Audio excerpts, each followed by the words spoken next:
Seharian ini saya lanjutkan kesembuhan dan keselamatan, tema besar yang di GMS Surabaya Barat kemarin dan juga di sini.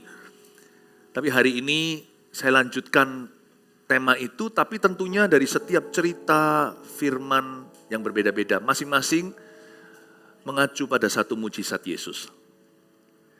Nggak akan pernah dapat khotbah yang sama karena Tuhan selalu memberi pewahyuan yang baru. Makanya itu kita buka bersama-sama di Markus pasal yang kelima, ayat 35, sebenarnya semacam berseri ini, kalau Anda tidak dengarkan nanti tunggu diunggah di media. Supaya Anda mendengarkan khotbah-khotbah yang lainnya. Di dalam pelajaran, pengajaran soal kesembuhan, tidak hanya soal orang sakit ternyata. Ada banyak pesan-pesan rema bermata dua untuk kehidupan kita sehari-hari, segala profesi. Saya sayangkan kalau sampai kita ketinggalan satu saja dari firman pengembalaan. Nah, kita langsung ke ayat 35, cerita tentang Yesus membangkitkan anak Yairus. Lalu ada seorang wanita yang menginterupsinya, Yesus menyembuhkan dia juga, seorang perempuan yang sakit pendarahan. Kita langsung lompat ke episode sekian. Ayat 35 saya baca sampai ayat 43. Ketika Yesus masih berbicara, datanglah orang dari keluarga kepala rumah ibadat itu dan berkata, "Anakmu sudah mati, apa perlunya lagi engkau menyusah-nyusahkan guru?" Tetapi Yesus tidak menghiraukan perkataan mereka dan berkata kepada kepala rumah ibadat, "Jangan takut, percaya saja." Lalu Yesus tidak memperbolehkan seorang pun ikut serta, kecuali Petrus, Yakobus, dan Yohanes, saudara Yakobus. Mereka tiba di rumah kepala rumah ibadat, dan di sana dilihatnya orang-orang ribut, menangis dan meratap dengan suara nyaring. Sesudah ia masuk, ia berkata kepada orang-orang itu, "Mengapa kamu ribut dan menangis? Anak ini tidak mati, tetapi tidur." Tetapi mereka menertawakan dia. Maka diusirnya semua orang itu, lalu dibawanya ayah dan ibu anak itu dan mereka yang bersama-sama dengan dia masuk ke kamar anak itu. Lalu dipegangnya tangan anak itu, katanya, "Talita kum," yang berarti, "Hai anak, aku berkata kepadamu, bangunlah." Seketika itu juga anak itu bangkit berdiri dan berjalan, sebab umurnya sudah 12 tahun. Semua orang yang hadir sangat takjub. Dengan sangat ia berpesan kepada mereka supaya jangan seorang pun mengetahui hal itu. Lalu ia menyuruh mereka memberi anak itu makan. Ceritanya panjang, saya kasih latar belakang. Awal mula seorang kepala rumah ibadat namanya Yairus, orang berpengaruh, datang kepada Yesus, padahal dia bisa lewat pesuruh. Tuhan itu cukup rendah hati, diundang lewat siapa gitu Tuhan tetap datang. Tuhan itu gak jual mahal, bukan VIP. Yesus itu Allah yang belusukan. Lalu Yairus datang sendiri karena dia menghormati dan berkata, "Tuhan tolong anak perempuanku umur 12 tahun ini sakit parah, kita gak tahu penyakitnya. Yang pasti dia sekarat." Dan lalu dia memohon agar Yesus pergi sama dia. Yesus tidak basa-basi, langsung pergi. Tuhan itu ya enggak. Tuhan itu enggak pernah pelin-pelan atau abu-abu.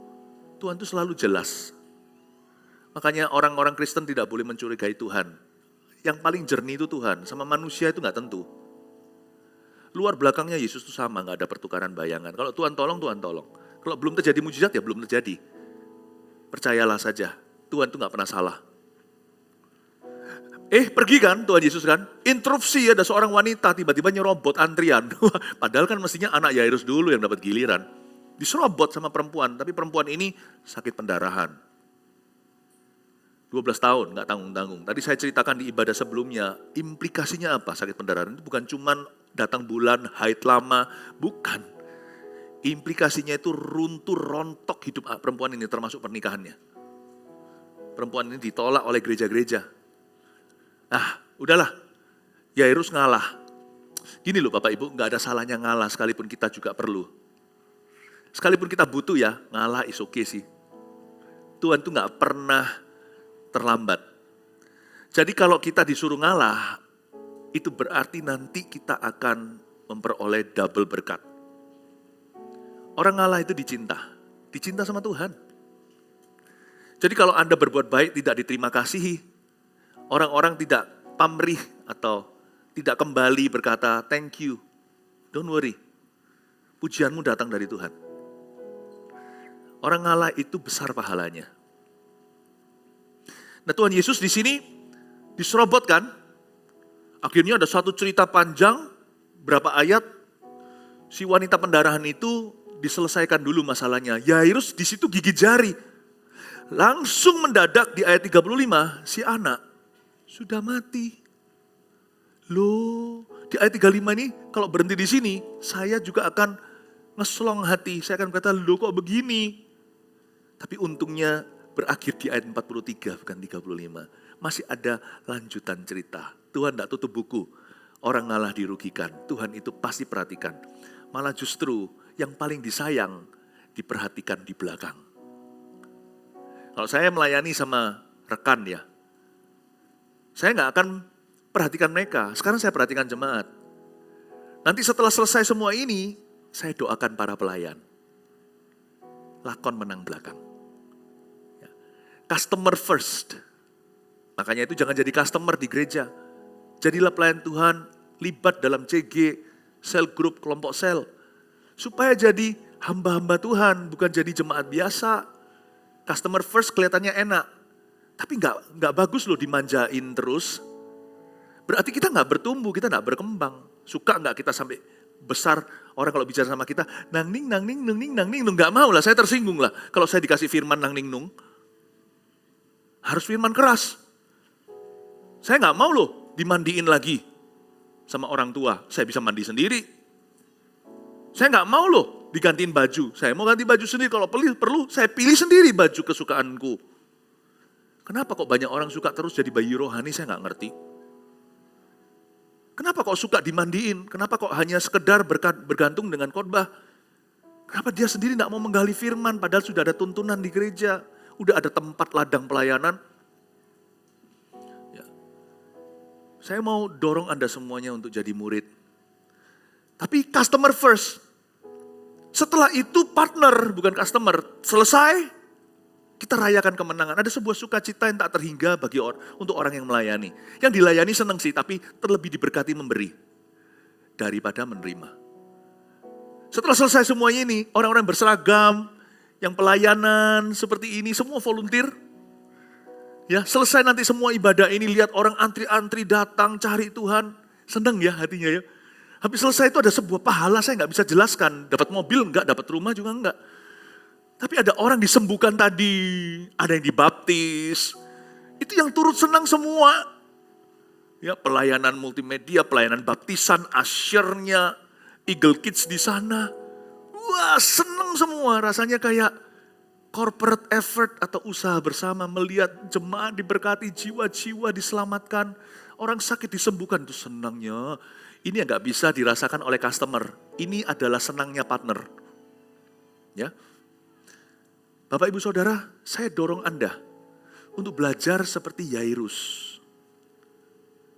Dia punya keperluan, tapi dia gak apa-apa diserobot sama orang lain yang perlu lebih dulu. Nanti ujungnya di belakang malah diperhatikan Tuhan. Dia punya berkat di upgrade. Awalnya minta kesembuhan, memang anaknya terlanjur mati, malah justru dapat kebangkitan. Di upgrade berkatnya. Mujizatnya 2 kali lipat. Ketika Yesus masih berbicara, ayat 35, datanglah orang dari keluarga kepala rumah ibadat itu, yaitu Yairus ya, dan berkata, anakmu sudah mati. Apa perlunya lagi engkau menyusah-nyusahkan guru? Tetapi Yesus tidak menghiraukan perkataan mereka dan berkata kepada kepala rumah ibadat, jangan takut, percaya saja. Bayangkan Anda sedang menuju ke hospital, anaknya sakit demam berdarah, trombosit rendah, tapi ketawanya telat. Macet lagi. Langsung anaknya tidak sadarkan diri atau pingsan. Sampai di hospital, udah code blue. Nggak tahulah bahasa medis semacam, sudah nggak bernafas meskipun sudah berhenti nafas, oksigen tidak masuk ke otak. Udah tidak sadar diri. Betapa Anda akan merasa menyesal kurang ngebut tadi. Rasa marah sama Tuhan juga bisa. Nggak tahu mau lampiaskan ke siapa. Anakku terlambat 5 menit dan meninggal dunia. Tuhan gak terlambat 5 menit. Kalau kita rekayasa ulang serobotan wanita pendarahan, itu kira-kira minimal setengah jam ada. Karena dia ceritakan, sang perempuan itu ceritakan semua yang dia alami. Orang kalau cerita, kalau gak pengalaman sebagai seorang pengkhotbah, satu poin itu bisa gak mari-mari, bisa gak selesai. Ya. Dia gak tentu bisa menuturkan dalam kata-kata, apalagi dia grogi diliatin semua orang dan dia ini posisinya sangat bahaya. Orang-orang bisa menyalahkan dia sebagai penyebar penyakit karena pendarahan, orang yang pendarahan, wanita yang haid tidak boleh keluar rumah di zaman Yesus. Karena dianggap akan menajiskan orang lain. Aneh sih, tapi itulah fakta sejarah. Itu kayak orang yang kena COVID jalan-jalan gitu loh, itu bisa dikutuki sama masyarakat. Dia pasti grogi, itu setengah jam ada kalau nggak 45 menit. Anakku terlambat ditangani, andai kata Yesus tadi bisa langsung pergi, gak ada gangguan atau rintangan, anakku niscaya masih hidup.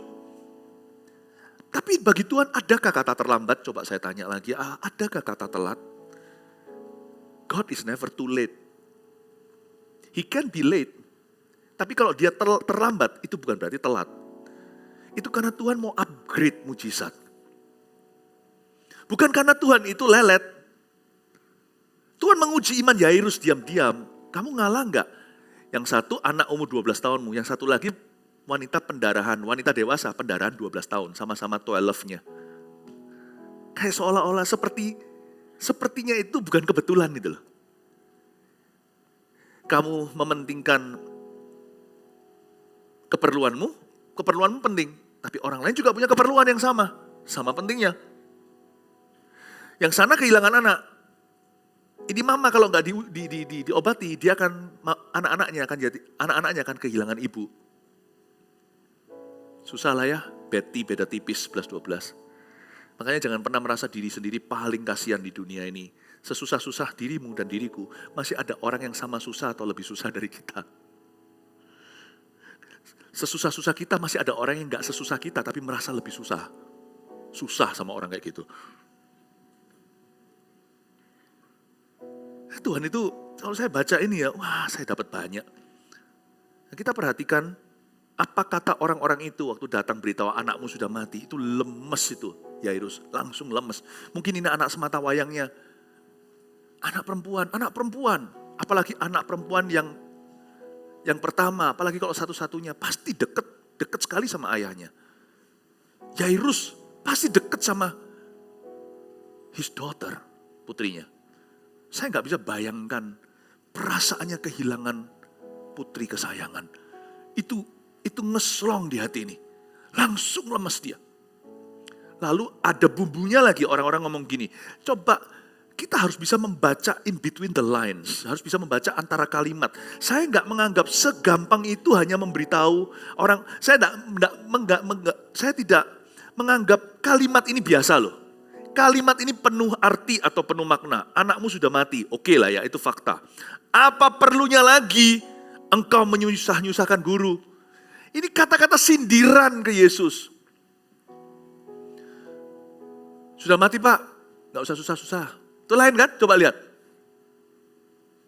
Ya sudah. Ada apa? Sorry aku datang. Nah, sudah kok, sudah selesai. Itu lain loh. Itu sindiran. Tapi Tuhan tidak hiraukan perkataan mereka. Bukan karena Tuhan tidak peduli. Ada dua hal, waktu kita susah, jangan jatuh dalam pencobaan ini. Satu, jangan blaming. Jangan menyalah-nyalahkan. Apapun yang kau alami, jangan salah-salahkan orang lain.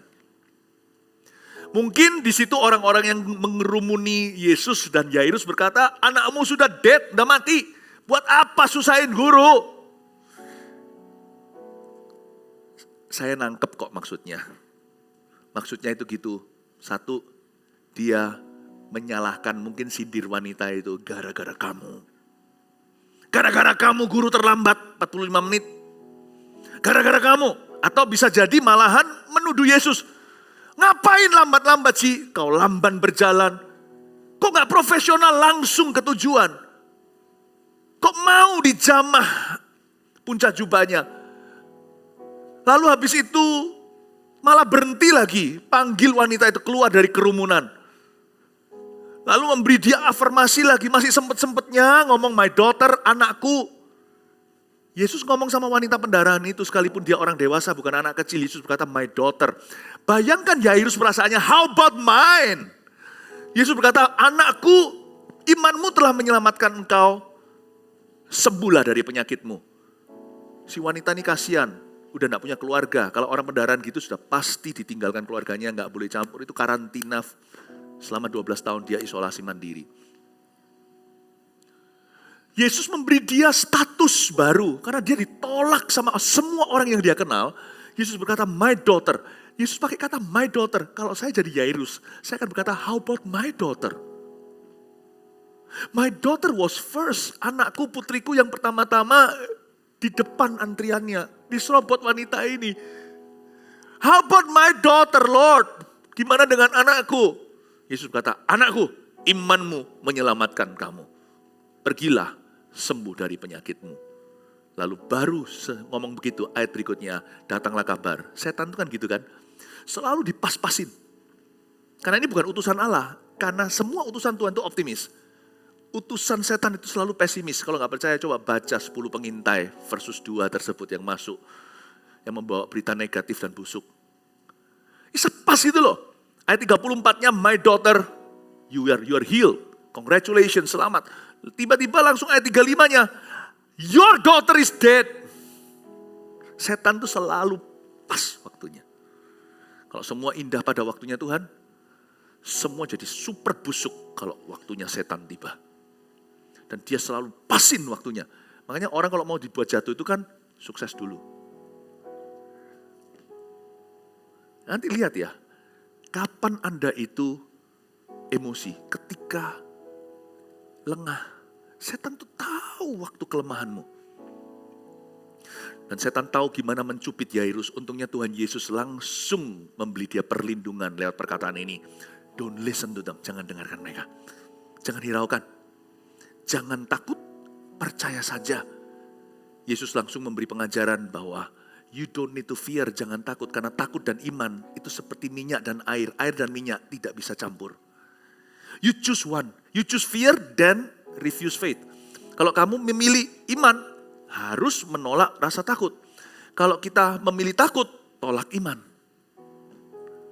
Amin Bapak Ibu, kita harus mengerti prinsip ini. Tuhan langsung bilang sama dia, jangan hiraukan. Kalau kita ngalami sesuatu, jangan blaming attitude. Hati-hati dengan blaming attitude atau sikap hati yang suka salah-salahkan Tuhan, salah-salahkan orang lain, salah-salahkan diri. Salah-salahkan diri pun tidak rohani loh. Itu tidak holy loh. Orang yang merasa dirinya, orang yang suka menyalahkan dirinya, jangan pernah merasa bahwa dirimu rendah hati.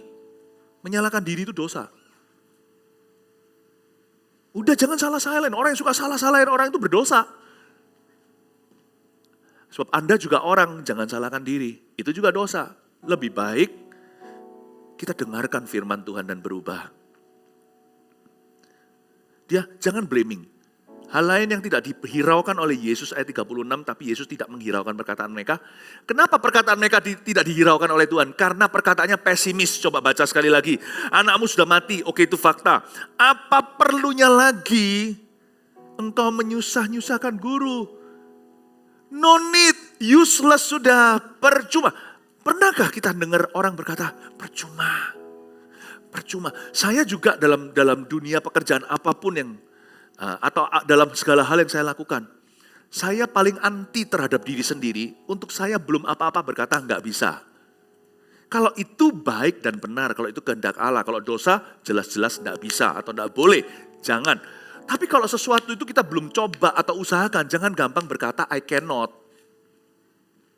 Kalau Anda sebagai seorang punya travel gitu ya, nanti kalau sudah zamannya traveling lagi, orang begini begitu gitu, ya harganya mungkin bisa ya beda-beda dikit. Kadang-kadang Anda lebih mahal sedikit, tapi kalau Anda belanin customer Anda, bisa gini.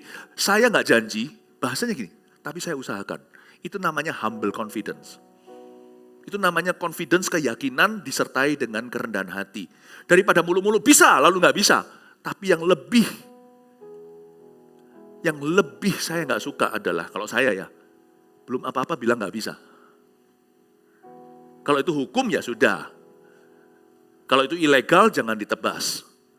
Tapi kalau sesuatu yang belum Anda usahakan, selalu bilang, coba saya tunggu ya, kasih saya waktu. 1 kali 24 jam. Atau 2 kali 24 jam deh, kasih saya waktu untuk mengusahakan dulu. Segera saya dapat kabar, saya akan kabari. Saya usahakan. Optimis. Saya hati-hati dengan satu hal yang melemahkan kita dari dalam. Setan gak usah kita takuti. Setan takut sama kita. Masuk ke dalam babi aja di ayat-ayat sebelumnya aja minta izin sama Tuhan kok. Gak usah takut, setan bisa melukai Anda. Kalau sampai ada pencobaan atau godaan itu semuanya hanya untuk melatih imanmu lebih kuat. Tapi yang patut kita waspadai justru setan yang bukan bentuknya setan. Tapi suara pesimis di dalam hati. Atau pesimis yang kita dengar terus di telinga kita. Hati-hati dengan itu. Itu yang jauh lebih mengorupsi iman kita. Karena iman dengan rasa takut tidak bisa cocok.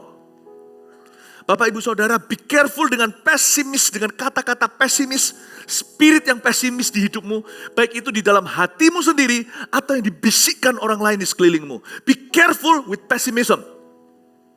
Hati-hati dengan hati yang pesimis. Tuhan Yesus sebelum melakukan mujizat, dia harus tidak menghiraukan dulu perkataan itu dan ajari Yairus, you juga jangan hiraukan. Saya suka sekali waktu saya belajar di ayat 36 ini, saya belajar banyak. Kenapa iman tidak bisa tumbuh? Bukan karena imannya nggak tumbuh, semak belukarnya sama-sama tumbuh. Lalu mencekik iman itu, semak belukar itu. Salah satunya adalah pesimis spirit. Roh yang pesimis. Atau tidak berakar sungguh. Batunya itu tipis tanah. Sang surya terbit, keringlah. Mati semua benih firman, bukan firmannya yang salah. Hatinya yang gak siap, hatinya terlalu kotor, diisi dengan yang pesimis. Makanya itu, hai Elia, dengarkan angin sepoi-sepoi basah. Jangan dengarkan keramaian kebisingan lewat gempa dan api. Di dunia ini heboh semuanya. Jangan cari sensasi, cari isi, cari konten, cari esensi. Dan kalau kita mau dengarkan firman Tuhan, kita bisa berkata, hidupku bukan apa kata orang. Hidupku bukan perasaanku. Tapi ku menang saat kau berfirman. Hidupku adalah karena perkataan Tuhan. Kalau kita mau dengarkan firman Tuhan, iman timbul dari pendengaran. Iman yang muncul bukan rasa takut. Bukan ketakutan, tapi iman. Tapi Yesus tidak menghiraukan perkataan mereka. Yesus skakmat. Supaya jangan sampai Yairus keracunan, sebab Yairus akan segera memperoleh mujizatnya terbesar. Putrinya sematawayang akan dibangkitkan. Tapi Yesus harus ajari dia untuk steer clear, untuk banting setir. Hindari spirit yang pesimis. Dan jangan sampai hatinya menyalahkan Tuhan atau menyalahkan siapa atau menyalahkan sang wanita pendaraan itu. Yairus kan bisa marah. Orang kalau dengar anaknya mati kan histeris. Bisa aja perempuan itu langsung sama dia dipendungi dan berkata, karena Yairus ini kan orang penting. Dia berkata, gara-gara kamu, kenapa kamu hentikan? Kalau enggak kan sudah sampai ke rumahku. Yairus kan minta Tuhan tumpang tangan. Kalau wanita ini imannya kan pegang puncak jubah. Kan beda-beda iman orang padahal Yesusnya sama. Tapi untuk tumpang tangan kan Yesus harus tiba. Dan Yesus belum datang, dihalangi gara-gara perempuan ini cari perhatian Tuhan. Dan akhirnya terhentilah langkah kaki, jejak kakinya ke rumahnya. Terlambat 1 jaman. Yairus bisa marah tapi Tuhan berkata, jangan takut, percaya saja. Jangan hiraukan orang-orang yang racuni kamu itu. Dan jangan pesimis, jangan tawar hatimu. Yosua 1. Mau lihat mujizat Tuhan? Tanah Kanaan? Mau lihat perkara mustahil terjadi dalam keturunanmu? Mau lihat perkara-perkara besar dalam hidupmu?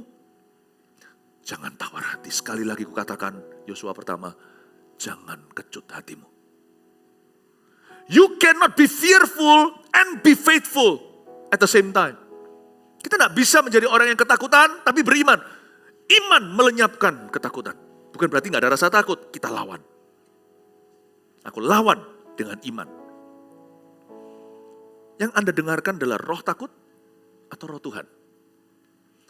Jangan takut, percaya saja. Lalu Yesus tidak memperbolehkan seorang pun ikut serta, kecuali Petrus, Yakobus dan Yohanes, saudara Yakobus, ayat 37. Lalu Yesus tidak memperbolehkan seorang pun ikut serta.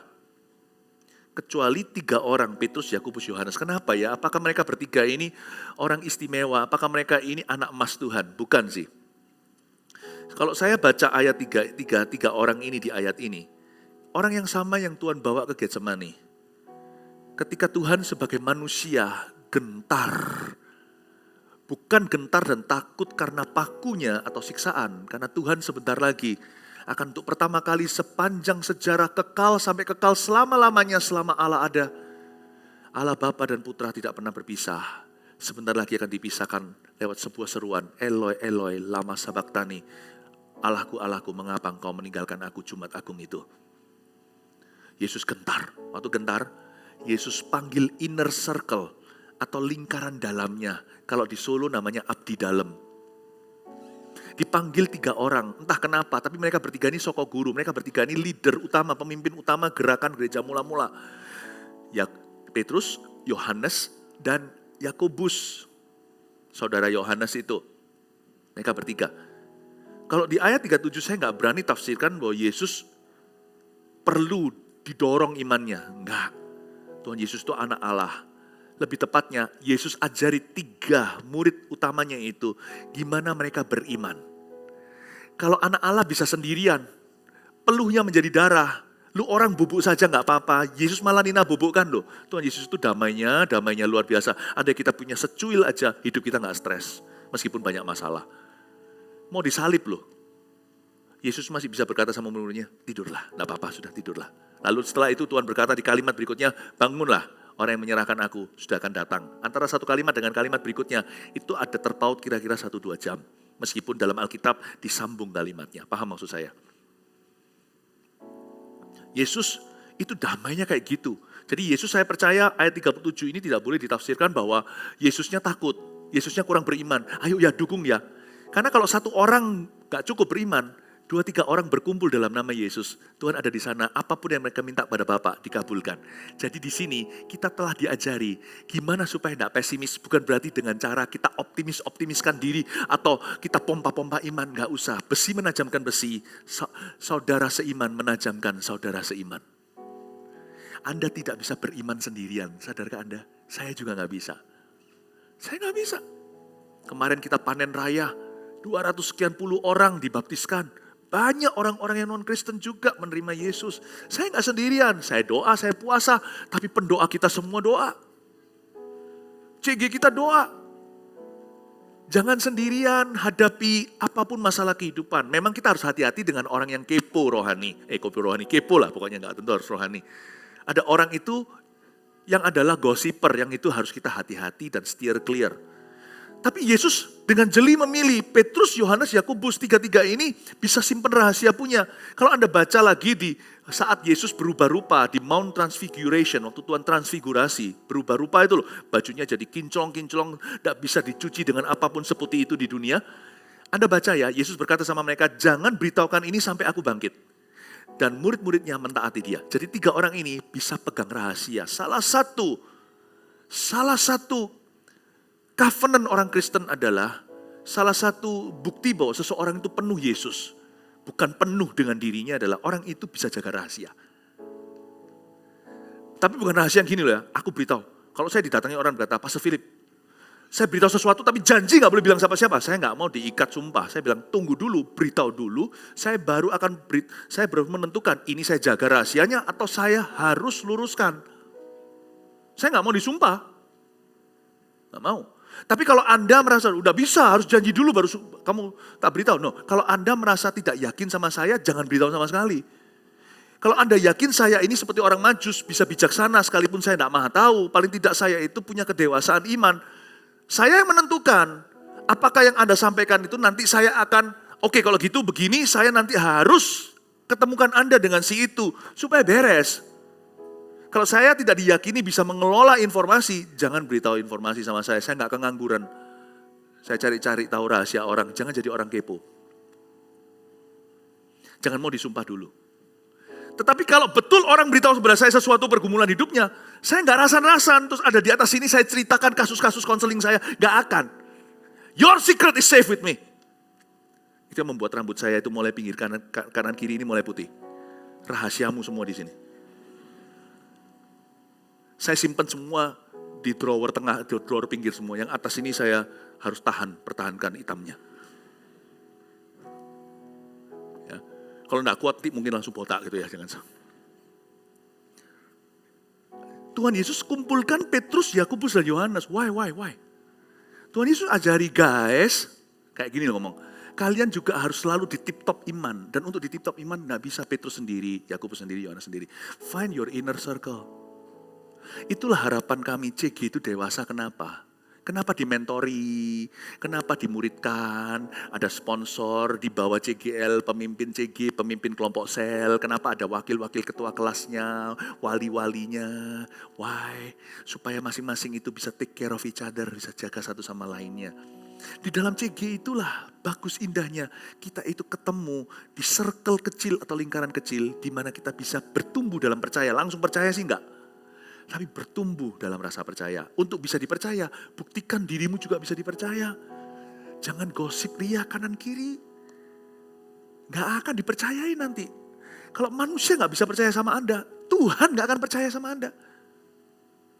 Kalau manusia aja gak bisa percaya sama kita, mana bisa Tuhan percaya sama kita? Jangan dibalik. Oh Tuhan percaya sama aku kok, percaya sama aku. Gak usah. Orang lain percaya sama Anda, Tuhan pasti percaya. Jadi saya dorong kita semuanya untuk mengerti bahwa faith, iman itu cultivated, iman itu subur bertumbuh di dalam inner circle orang-orang yang sama-sama beriman kepada Tuhan. Alangkah indahnya ketika saya melihat ada satu orang yang kena kanker. Tidak indah kalau orang kena kanker, tapi di dalam kelompok kecilnya dia didoakan dan di cover. Wow, there is power. There is power in the right circle. There is power. Amin. Amin Bapak Ibu Saudara. Jadi saya dorong Anda ya untuk menemukan Petrus, Yakobus, Yohanes. Kalau Anda Petrus, temukan Yakobus. Kalau Anda Yohanes, temukan Petrus. Kalau Anda Yakobus, temukan Yohanes. Yakobus, Yohanes ini lucu. Mereka ini saudara, anak-anak Zebedeus. Tapi akhirnya menjadi saudara seiman. Itu lebih susah loh. Lebih baik orang gak kenal sama sekali di gereja jadi saudara seiman daripada koko adik. Terus tiba-tiba harus menjalin sebuah partnership baru. Itu lebih gak gampang. Karena si adik tahu kokonya gimana dulu. Kokonya pernah jitak adiknya. Tapi mereka itu dengan by design, dengan sengaja membentuk sebuah aliansi yang baru. Dan aliansi itu berujung pada mujizat-mujizat Allah. Di gereja inilah musuh jadi teman. Teman jadi rekan, saudara menjadi saudara seiman, saudara seiman menjadi saudara. Di mana? Di gereja kita terjadi, di CG-CG kita terjadi. Haleluya, terpujilah nama Tuhan. I cannot be that bread. Saya bukan roti hidup, saya adalah roti yang terpecahkan sama dengan Anda. Saya tidak bisa menjadi jawaban bagi setiap orang. Tidak mungkin. Pelayanan kami yang ada di mimbar sini, termasuk secara penggembalaan sebagai gembala senior, saya berfungsi semacam seperti menjadi tiang api, tiang awan. Tapi panji-panjimu nanti itu adalah saudara seiman. Ini glunya, ini gerbongnya ditarik. Di situ semuanya kereta, berkuda, dan api-apinya. Saya doa di dalam nama Yesus, miracle tidak terjadi hanya di KKR. Miracle akan menjadi sesuatu yang normal. The new normal di dalam gereja kita, miracle terjadi, mujizat terjadi di CG-CG kita, setiap kelompok sel kita. Itu terjadi, tiap minggunya terjadi. Haleluya, kanker kering. Yang mandul bisa punya keturunan, yang glukoma sembuh, yang asma sembuh. Sakit hati sembuh, cerai gak jadi. Anak yang memberontak kembali, narkoba dibebaskan bersih. Itu semuanya di CG. Saya harap ya, ini yang saya sampaikan ini prolonging atau memperpanjang extension supaya mujizat tidak terjadi cuman hari-hari tertentu. Kita baca ayat 38. Mereka tiba di rumah kepala rumah ibadat dan di sana dilihatnya orang-orang ribut. Orang-orang ribut, menangis dan meratap dengan suara nyaring. Siapa orang-orang ini? Yesus datang sama murid-muridnya, termasuk orang tua anak yang sudah mati itu. Yairus dan istrinya, Yesus mereka melihat orang-orang ribut. Orang-orang ribut ini ada dua macam orang. Kita lihat dulu ayat 39. Sesudah ia masuk, ia berkata kepada orang-orang itu. Tuhan ngomong begini, Mengapa kamu ribut dan menangis? Anak ini tidak mati, tetapi tidur. Lalu, tetapi mereka menertawakan dia. Berhenti di sana, 40a. Siapa orang-orang ribut ini? Ada. Yang di sini, konteksnya ini, mereka adalah professional mourners atau di hire ya. Seperti tradisi tertentu, kalau ada orang mati itu harus ada penyewaan orang-orang yang menangis dan menatap. Itu masih ada loh di tradisi-tradisi hari ini. Jadi mereka yang khusus datang dengan burlap, dengan kain kabung sesuai dengan keyakinan. Dan mereka nangis-nangis itu dibayar. Ya, untuk menghormati, menghargai yang telah pergi. Nah inilah orang-orang ribut itu. Saya tunjukkan mereka profesional. Detik Yesus ngomong sama mereka sesuatu yang tidak pas di hati dan pikiran mereka. Mengapa kamu ribut dan menangis? Anak ini gak mati tapi tidur. Yesus gak salah. God always knows better. Remember this. Komentar Tuhan itu kadang-kadang miring di telinga kita. Karena Tuhan itu tahu apa yang kita tidak tahu. Kita itu hanya hidup di masa kini. Tuhan ada di masa lalu. Tahu semua seluk belukmu. Tuhan di masa kini. Tuhan tahu apa yang kau hadapi. Dan Tuhan tahu masa depan yang belum kau lihat dan alami. Antara Yesus berkata anak ini hanya koma, padahal belum ada teknologinya saat itu, atau saya yakin bukan koma sih, anak ini mati beneran. Ini kasus kebangkitan. Atau Tuhan Yesus tuh melihat dari kekekalan, bahwa anak ini cuma tidur doang. Pokoknya kalau Tuhan komentar, firman Tuhan kalau kita baca dengan hati gak ready, itu selalu miring semuanya. Apa-apaan ditampar pipi kanan, kasih pipi kiri. Apa-apaan susah disuruh bersyukur. Dalam penjara suruh berterima kasih.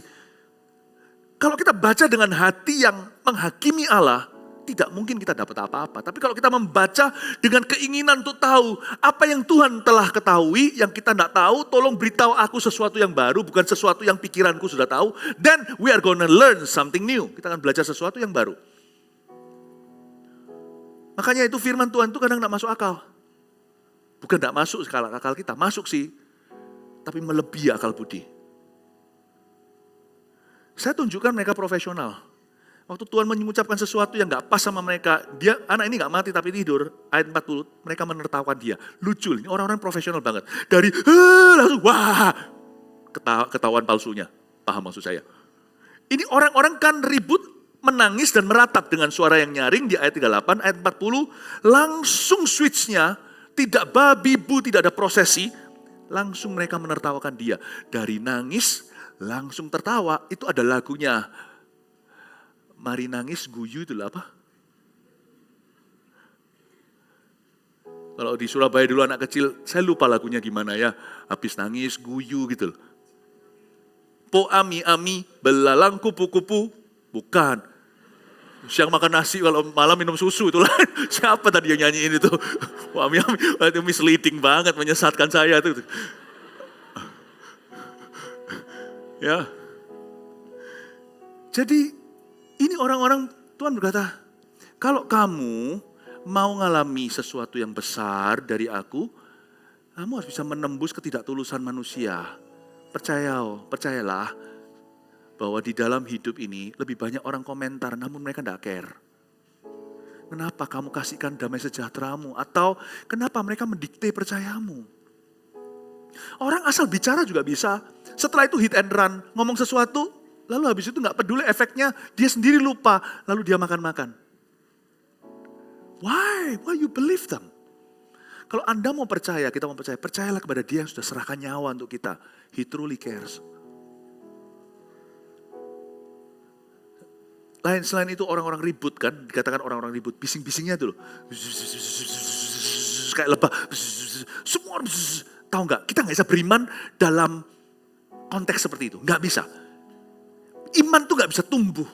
Kalau konteksnya begini, telinga kita itu terlalu cari antena kanan kiri, nggak bisa. Kalau Anda di radio zaman dulu gitu ya, kalau nggak pas itu kan bunyi beberapa frekuensi masuk sekaligus.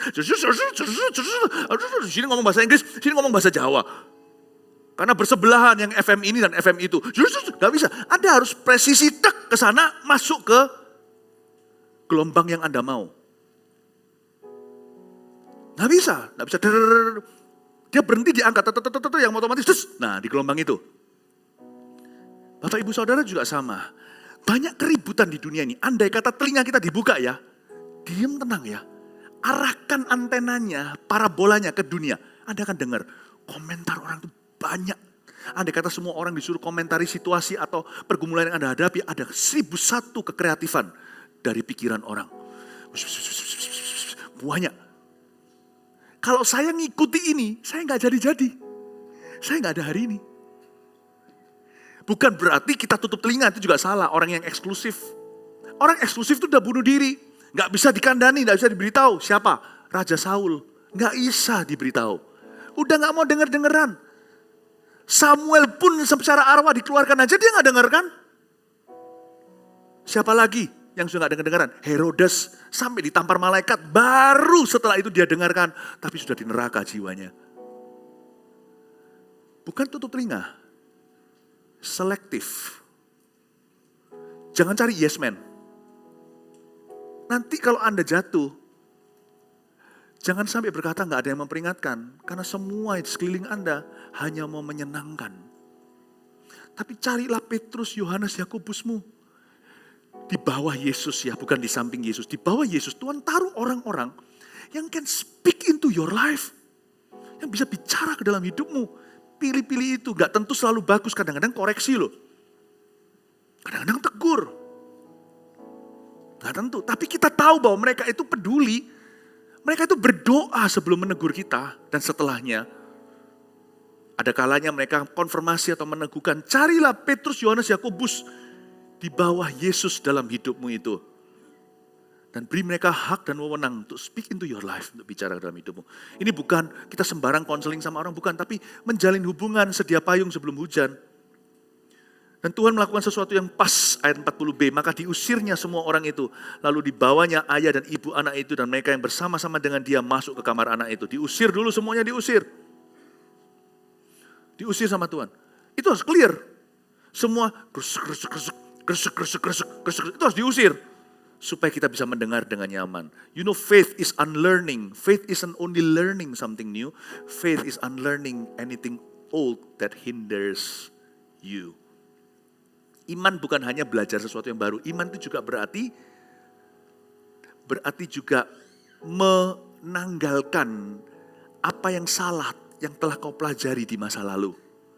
Makanya yang sulit sekali beriman itu bukan beriman yang sulit. Iman itu tumbuh sendiri, gak usah ditaburi. Anda punya hati ready, taburi firman, benih biasa, nothing wrong, gak ada yang salah dengan bijinya. Kalau hatimu gembur, tumbuh 30 kali ganda minimal, jikalau bukan 100 kali lipat. Yang membuat susah itu adalah jenis tanah. Tanah itu berbatu-batu, tanah itu tipis, tanah itu semak belukarnya. Jadi kalau kita mau bertumbuh imannya dan mengalami perkara-perkara Allah, gampang, cabut semua akarnya. 斩草要除根. Kalau yang tahu Chinese ngerti. Kalau kita mau cabut rumput, cabut sampai akarnya. Kalau nggak gitu tumbuh lebih panjang. Nggak percaya, potong rambut coba, besok nggak lebih panjang. Kecuali akarnya dicabut. Makanya itu badan kita kalau pernah kena cuil, sampai ke akarnya gitu, nggak tumbuh lagi rambut di situ. Ya nggak tentu sih, secara ilmiah pasti ada penjelasannya, tapi secara umum. Bapak ibu saudara, diusir semua orang itu. Yesus gak pakai kata sungkan. Coba perhatikan, Yesus kok gak sungkan ya? Hati-hati dengan rasa sungkan. Rasa sungkan itu gak dari Tuhan. Sopan itu dari Tuhan, karena itu bicara tentang karakter, itu bicara tentang lemah lembut, rendah hati, bicara tentang penguasaan diri, kemurahan, kebaikan, kebajikan. Sungkan bukan. You have to make your decision, segala keputusan yang kau buat, tidak boleh berdasar rasa sungkan dalam hidup ini. Yesus tidak, he wasn't trying to be politically correct. Tuhan tidak berusaha untuk melakukan. Tuhan tidak berusaha agar diterima oleh semua orang. Yesus mengusir semua mereka. Yang boleh masuk cuman papa mama dan 3 muridnya, 5/6 sama Tuhan. Lalu dipegangnya tangan anak itu katanya, Talitakum. Ya. Talitakum yang berarti, hai anak, aku berkata kepadamu, bangunlah. Seketika itu juga anak itu bangkit berdiri dan berjalan sebab umurnya sudah 12 tahun. Semua yang hadir sangat takjub, 12 tahun. Yesus berkata, Talitakum.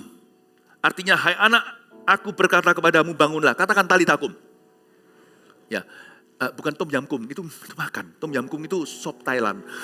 Jangan salah, talitakum. Masih tom yam kum. Lagi talitakum. Saya bercanda tapi sebenarnya saya ingin Anda mengucapkan itu 3 kali supaya latihan. Talitakum ini tidak main-main. Artinya, hai anak, aku berkata kepadamu bangunlah. Jangan lupa, anak ini sudah mati. Tapi Yesus bicara seolah-olah anak itu masih hidup. Mana ada orang hidup mau bicara sama orang mati? Bukankah orang hidup itu gila? Orang hidup gak bicara sama orang mati. Yesus itu bicara kepada seorang anak kecil yang mati, anak umur 12 tahun, perempuan, seolah-olah dia masih hidup, malah dipanggil, hai anak, aku berkata kepadamu, bangunlah. Hanya Yesus bisa lakukan ini, ada artinya. Jangan bicara sama orang mati, berdoa sama orang mati juga tidak diperkenankan. Tapi di sini ada sebuah firman, ada sebuah pesan untuk Tuhan. If you want to see a miracle in your life, kalau kita mau melihat mujizat dari Tuhan, speak into your situation. Bicara ke dalam keadaan Anda yang berlawanan dengan apa yang Anda rasakan. Hai anak, aku berkata kepadamu, bangunlah. Kata bangunan itu get up. Masa ngomong sama orang mati suruh bangun? Tapi kalau kita mau melihat mujizat Tuhan, kita harus belajar untuk berbicara kepada keadaan kita yang mati. Speak life into it. Jangan berkata, aku kayak gini Tuhan, aku bisa apa? Aduh Tuhan, aku disakit. Jangan gitu, tapi berkata, Tuhan Yesus, aku percaya Engkau akan menolong aku. Aku percaya aku akan sembuh. Ini bukan memanipulasi, apalagi kalau ada firman Allah yang berbicara dalam hidup kita. Aku ini dalam kondisi yang susah, tapi Allah, aku akan mencukupi segala kebutuhanku dalam kemuliaan dan kekayaannya dalam Yesus Kristus. Speak life. Ucapkan firman, ucapkan kehidupan ke dalam situasimu yang mati. Seperti Yesus bicara kepada seorang anak perempuan umur 12 tahun yang telah meninggal dunia. Seolah-olah dia masih hidup dan masih bernafas. Suruh dia bangun, berdiri dan pulang ke rumah. Enggak pulang ke rumah, itu kan di rumahnya. Tapi suruh dia bangun. Kayak seorang mama masuk ke kamar kita atau orang tua kita, ayo bangun yo, bangun. Udah jam berapa? Ayo sekolah. Kalau udah mati kan gak mungkin. Tapi Yesus tahu bahwa anak ini akan hidup. Dia berbicara kehidupan ke dalamnya. Dia berbicara kepada seorang yang mati seolah-olah masih hidup. Bicaralah ke dalam keadaanmu yang mati. Dan ucapkan kehidupan. Speak life. What is life? The word of God is life. Firman Tuhan, apa yang Tuhan katakan itu kehidupan. Not what you think. Banyak orang itu terlalu sering keluar-keluar di hadirat Tuhan, utarakan apa yang dia pikirkan. No power, my friend, tidak ada kuasa. What you think has no power, it comes from the earth. Apa yang kau pikirkan dan rasakan tidak punya kuasa, itu semua datangnya dari bawah, dari dunia, dari bumi, from the abyss. Bahkan kalau perlu dari neraka, karena pikiran kita terkutuk oleh karena Adam dan Hawa. Speak life. Speak the word of God. Ucapkan firman Tuhan. Seluruh dunia bilang sama saya dulu, teman-teman saya, paitsu itu panggilan saya di Taiwan. Idiot. Waktu saya bertobat, saya beritahu, no, I am blessed, aku ya best. I don't know, sudah mulai digenapi enggak, tapi yang pasti, wapusu paitsu, I'm no idiot. Bahasa Singapurnya, I know stupid lah. Aku enggak bisa, I can do all things, kalau itu sudah tugasku. Saya enggak imani-iman ya, enggak ngimani, enggak. Kalau itu memang tugas saya, I can do all things. Aku bisa melakukan segala perkara dalam Dia yang memberiku kekuatan. Aku akan bangkit. Yesaya 60 berkata, bangkitlah teranglah. Biarkan. Bangkitlah dan teranglah, sebab terangmu telah datang. Bapak Ibu Saudara, you don't have to help God. Tuhan akan memberimu miracle. Tetapi selebih daripada itu, saya tahu Tuhan bisa melakukan mujizatnya, tapi Tuhan menunggu kita untuk percaya. Karena jalan masuk mujizat cuma satu sih. Bukan bayar harga. Just believe, jangan takut, percaya saja. Only believe. If you don't believe, you block your own miracles. Kalau kita tidak percaya, kita telah menghalangi mujizat kita, mujizat orang lain juga. Saya percaya hari ini, saya akan imani dan yakini mujizat untuk jemaat. Setiap Anda yang punya pergumulan, I am having faith with you. Saya sepakat, saya akan bersama-sama gunakan iman saya untuk melihat mujizat dalam kehidupan Anda. Jesus loves you. God bless you.